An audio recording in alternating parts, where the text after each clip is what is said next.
ناظرین آج کچھ نیا کرنے آئے ہیں، انداز بھی نیا ہے لیکن کچھ چپتے ہوئے سوالات ہیں۔ ویسے ایک اندر کی بات پوچھوں آپ سے، کیا واقعی فائنل ڈیسیجن ہے آپ کا اب نہیں آئیں گے سیاست؟ اسکوٹر اور کار اپنے کو چلانا نہیں آتی، میں تو بندے چلانا سیکھ رہا ہوں۔ کوئی بڑی آفر آ جائے تو کچھ بھی آ جائے، کچھ بھی آ جائے، کچھ بھی آ جائے، کچھ بھی آ جائے۔ مختلف جماعتیں، تنظیمیں احتجاج کے لیے نکلی، آپ تو اتنا یا رسول اللہ کرتے ہیں، کہتے ہیں، لیکن آپ تو کہیں نظر نہیں آئے۔ ہمیں خون کی ضرورت پڑتی ہے، ہمارے بچے کو خون کی ضرورت پڑتی ہے، تو دعوت اسلامی والوں سے رابطہ کرتے ہیں، کہتے ہیں ہم خون دے نہیں سکتے۔ آپ خون لیتے ہیں، دیتے تو ہے نہیں۔ دیکھو بندہ ایک بار بکتا ہے اور میں بکا ہوا ہوں مصطفیٰ کے ہاتھوں میں۔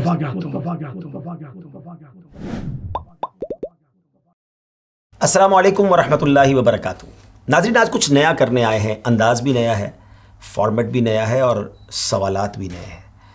شخصیت وہ ہے کہ جس سے یقیناً ہم سب محبت کرتے ہیں، لیکن کچھ چپتے ہوئے سوالات ہیں اور بیسیکلی یہ کچھ غلط فہمیاں ہم تک پہنچی ہیں، اور یوں سمجھے کہ بہت سارے لوگوں کی یہ نمائندگی ہے۔ یہ نہ فیل کیجیے گا کہ میں ایسے سوالات کیوں کر رہا ہوں، میں بڑا ادب کرتا ہوں ان کا، کیونکہ وہ ہمارے پیر و مرشد ہے، لیکن آپ کی غلط فہمیاں بھی تو دور کرنی ہے نا۔ تو آج کوشش کریں گے کہ ڈائریکٹلی سوال انہی سے کر لیا جائے اور دیکھتے ہیں وہ ہمیں کیا جواب دیتے ہیں۔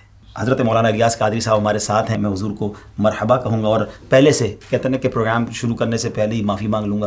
ایک سوال میرے سامنے موجود ہے کہ میں دعوت اسلامی کا حصہ بننا چاہتا تھا، لیکن میں نے اپنے ایک پڑوسی کو دیکھا جو پہلے پینٹ شرٹ میں ہوتا تھا، رات کو ہوٹل پر گپ شپ بھی ہوتی تھی، مگر جب سے اس نے دعوت اسلامی کے اجتماعات میں جانا شروع کیا، اس کی پینٹ بھی گئی، ہوٹل بھی گیا، وہ بالکل چینج ہو گیا۔ اب تو وہ امامہ، اب وہ انہوں نے تو لکھا پگڑی باندھنے لگا، شلوار قمیض پہنتا ہے۔ میں نے دیکھ کر فیصلہ کر لیا کہ دعوت اسلامی میں گئے تو پھر تو یہ سارا لباس وغیرہ سب چینج ہو جائے گا، مجھے بھی پگڑی اور شلوار قمیض باندھنی پڑے گی، زندگی میں تو یہی رہ جائے گا۔ اتنی پابندی نہیں ہوتی ہم سے بھائی، کیوں رکھی ہیں اتنی شرطیں آپ نے؟ اول تو یہ شرطیں رکھی ہیں نہیں رکھی تو ایسی کوئی شرط نہیں ہے ہمارے یہاں، اور آپ جو حصہ بننا چاہتے تھے تو کوئی دنیاوی مفاد تھا یا آخرت مقصود تھی؟ اگر آخرت کی مقصود تھی بھلائی تو اس میں تو شریعت اور عمل ہے۔ تو اگر کسی نے امامہ شریف باندھا ہے، داڑھی مبارک سجائی ہے، تو آپ ذرا تصور میں پیارے آقا صلی اللہ علیہ وسلم کا حلیہ مبارک لائیں، ٹھیک ہے، سبحان اللہ، کیا نظر آیا آپ کو؟ بالکل ایسا ہی ہے۔ امامہ شریف آیا نظر، سبحان اللہ، داڑھی مبارک نظر آئی، کیا بات، آپ نے زلفوں کا تذکرہ نہیں کیا، مبارک زلفیں بھی، سبحان اللہ۔ ہے نا، الحمدللہ۔ تو اگر کسی عاشق رسول نے جذبہ پیدا ہوا اور یہ حلیہ اپنایا تو اس کو تو ظاہر کا مطلب مرحبا کہنا چاہیے، نہ کہ اس کی وجہ سے آدمی پیچھے ہٹے، معاذ اللہ۔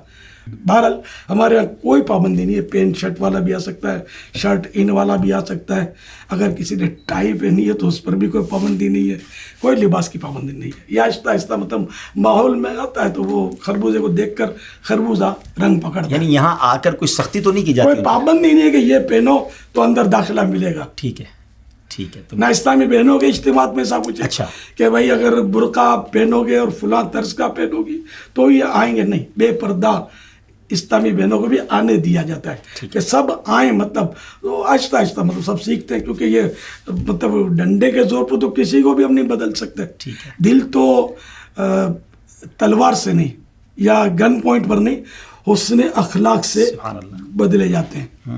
تو یہ آپ کی غلط فہمی ہے۔ چلیں جناب، غلط فہمی کا ازالہ ہو گیا اور امید ہے کہ بہت سارے لوگوں کی کنفیوژن دور ہوئی ہوگی کہ دعوت اسلامی میں کوئی پابندی نہیں ہے اور آپ آئیں، آپ کو ویلکم کیا جائے گا اور آپ پر کوئی سختی بھی نہیں کی جائے گی۔ اب ایک اور بڑا ہی عجیب سوال ہے کہ آپ بھی دعوت اسلامی کے بانی ہیں، نگران شورا ہیں، ہمارے چینل کے مبلغین یہ کہتے نظر آتے ہیں کہ ہم غیر سیاسی ہیں، ہمارا سیاست سے کوئی تعلق نہیں ہے، لیکن سیاست دانوں سے تو آپ کے افراد ملتے ہیں، اراکین شورا بھی ملتے ہیں، بلکہ سیاست دان بھی فیضان مدینہ آتے ہیں، تو یہ تو کچھ عجیب سا تضاد محسوس ہو رہا ہے، اس طرح کا میسج آیا۔ نہیں، کسی سے ملنا یہ اس کی ہر بات سے متفق ہونا ضروری نہیں ہے نا۔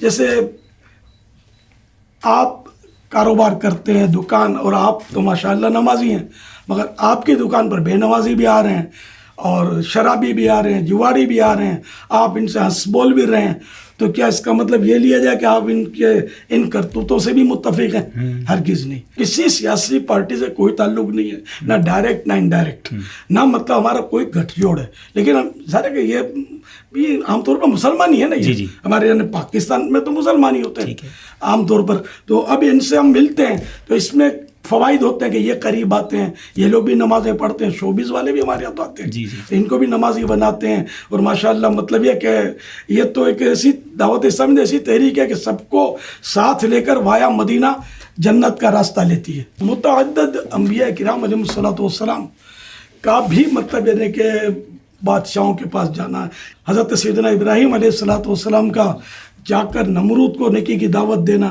تو اس طرح کے کئی واقعات انبیاء کرام علیہ الصلوۃ والسلام کے بھی ہمیں ملتے ہیں, پھر صحابہ کرام کے بھی ملیں گے, اور اولیاء کرام بھی بادشاہوں کے درباروں میں, خلفاء کے درباروں میں جا کر ان صاحبان نے نیکی کی دعوت دی ہے. تو ہم بھی نیکی کی دعوت دے رہے ہیں, ہم کوئی اپنا کوئی الگ سے کام نہیں کر رہے. شریعت کے مطابق جو اجازتیں ہیں اس کے مطابق کرنے کی کوشش ہوتی ہے.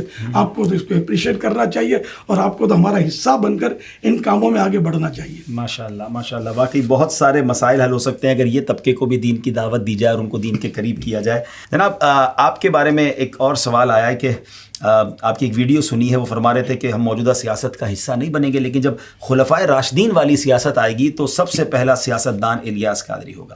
سوال یہ ہے کہ جب خلافت قائم ہو جائے گی تو پھر کیا سیاسی جماعت کی ضرورت ہوگی؟ اس وقت یہ سیاسی جماعت اور سیاستدان یہ اطلاعات چلیں گی نہیں. اچھا, یعنی میں اگر خلافت راشدہ کا دور آیا تو انشاءاللہ میں بھی خادموں کی کسی بھی مطلب کونے کھانچے میں کھڑا ہو جاؤں گا. اچھا, تو ظاہر ہے کہ میں پہلا سیاستدان تو میں حکومت تھوڑی کروں گا. یعنی مطلب الفاظ میں اب کوئی کہے کہ میرا بچہ تو چاند جیسا خوبصورت ہے تو آپ اس کے گلے پڑ جائیں. چاند جیسا خوبصورت کیسے ہو سکتا ہے؟ چاند میں تو روشنی نکلتی ہے, سمجھے, اندھیرا دور کرتا ہے. تمہارے بیٹے کو اندھیرے کمرے میں دیکھو تو خود وہ نظر نہیں آئے گا, یہ چاند جیسا کیسے ہو گیا؟ اور تمہارے بیٹے کے ناک, کان, آنکھ, اور چاند میں تو کوئی ایسا کچھ ہے ہی نہیں. تو یہ مثال حسن میں دی جا سکتی ہے, حسن میں دی جاتی ہے عام طور پہ کہ چاند کی طرح حسین. تو اسی طرح یہ کہ ایک مبالغہ ہے یا ایک مثال ہے یا ایک اپنے جذبے کا اظہار ہے کہ اگر خلافت راشدہ والی حکومت آئی تو پہلا سیاستدان الیاس قادری ہوگا. یعنی اب وہ الیاس جو ہے کہتا ہے میں غیر سیاسی ہوں, وہ کہے گا کہ نہیں اب میں غیر سیاسی نہیں ہوں. ویسے ایک اندر کی بات پوچھوں آپ سے, کیا واقعی فائنل ڈیسیجن ہے آپ کا اب نہیں آئیں گے سیاست میں؟ کوئی بڑی آفر آ جائے تو؟ کچھ بھی آ جائے. اچھا, فائنل ڈیسیجن الحمدللہ. ارے کہ الیاس ہر ایک دور میں انمول رہا ہے. کیا نہ جس کو گولی ہٹا سکی, نہ جس کو دھمکی ہٹا سکی.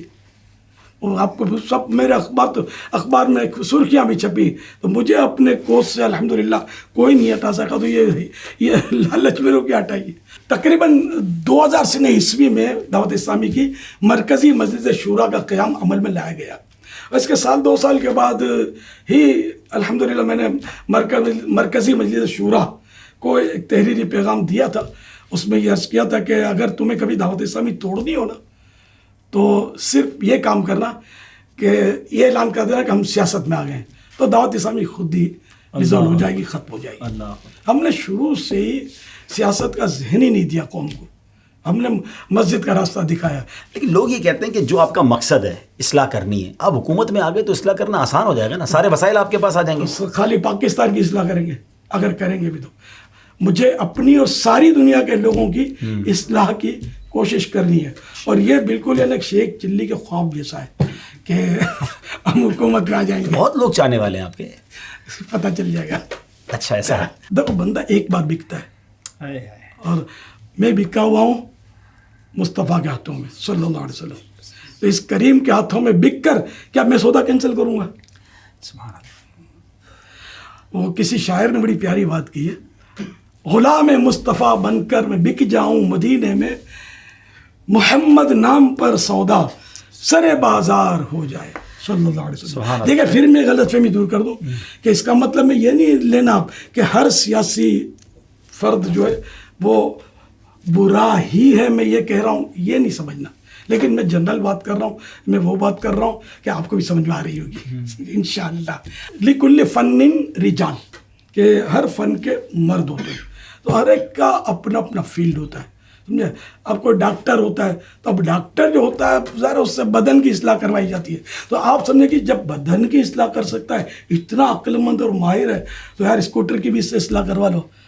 تو میرے لال یہ پنکچر بھی ڈاکٹر نہیں لگا سکے گا آپ کی سائیکل کا, اب اسکوٹر اس سے بنوانے جا رہے ہیں. تو یہ مرد اپنے یعنی کہ یہ بدن کی اصلاح کر سکتا ہے دواؤں کے ذریعے کوشش کر سکتا ہے. اسی طرح جو انجینئر ہے وہ اپنا حساب کتاب کر سکتا ہے. تو یہ کہ ہر فیلڈ میں الگ الگ لوگ ہوتے ہیں. تو اس طرح سیاست والے بھی ہوتے ہیں, ان کی اپنی اپنی سوچیں ہوتی ہیں. ہماری یہ سوچیں ہی نہیں ہے. ہماری سوچ مسجد بھرو والی ہے.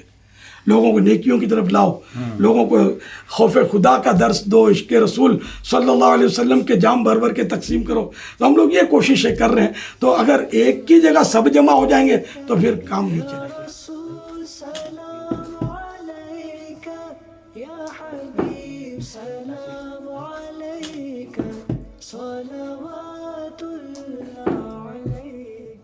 اچھا, وہ آپ کے سوال کا ایک حصہ یہ بھی تھا کہ جب آپ لوگ نہیں آئیں گے تو معاشرے کی اصلاح کیسے ہوئی. تو الحمدللہ دعوت اسلامی معاشرے کی اصلاح کی کوشش تو کر رہی ہے. کتنے بے نمازی بنے, کتنے مطلب چور ڈاکو مبلغ بنے, اور کیسے